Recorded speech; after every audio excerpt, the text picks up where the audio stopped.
Hello everyone and welcome back to my channel Edmond Mintaros, and for today's quick tutorial, and I'm going to show you guys on how to resolve the Windows update with error code 0x800B003 when attempting to update your Windows 11 or Windows 10 computer.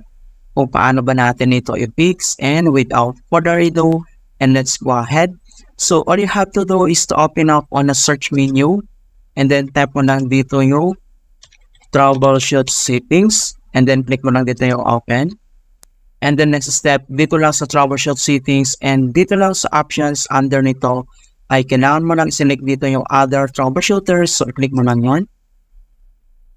And then dito sa other troubleshooters, under dito sa most frequent, and then select mo lang dito yung Windows update. And then dito lang sa right side, kailangan mo lang i-click to run. So, click mo lang yan. And then wait natin na ma-complete yung detecting problems, initializings, and diagnostic procedure. Okay, so makikita mo na dito na troubleshooting has completed. So, ang next step, so close lang natin tong troubleshooters. And then dito lang ulit sa search menus, click mo lang yan. And then dito sa search up, type mo lang dito yung CMD or ito yung tinatawag na command prompt. So kailangan mo lang mag-right click and then select mo lang dito yung run as administrator if you receive user account control and then click yes. And then dito sa administrator command prompt, so kailangan lang natin i-enter yung command keyword na dsem /online /cleanup-image /restore help. So, copy lang natin yan. And then next, ay i-paste natin dito lang sa taas. Kailangan mo lang mag-right click and then select mo lang dito yung edit. And then click mo dito yung paste or pwede mong gamitin yung keyboard shortcut na Ctrl+V. And then, click mo lang yan. And then press mo lang yung enter. And makikita mo na dito yung deployment image servicings and management tool.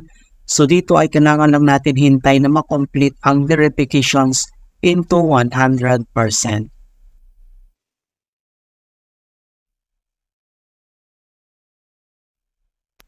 Okay, so makikita mo na dito na the restore operations completed successfully.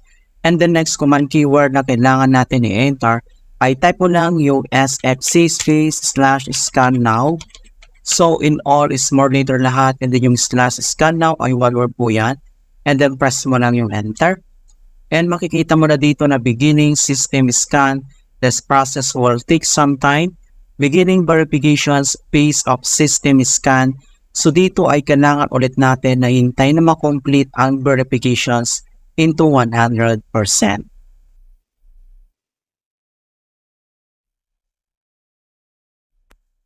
And finally, makikita mo na dito na verifications 100% complete. So ang next step, so close lang natin tong CMD and then dito lang sa start menu at kailangan lang natin mag-restart. Okay, so click mo lang ito. Alright, so ganoon na po ka-simple on how to fix Windows update with error code 0x800B0003 while updating in Windows 11 or Windows 10. And please don't forget to like this video, subscribe to my channel for more quality content. Thank you guys and see you in my next tutorial.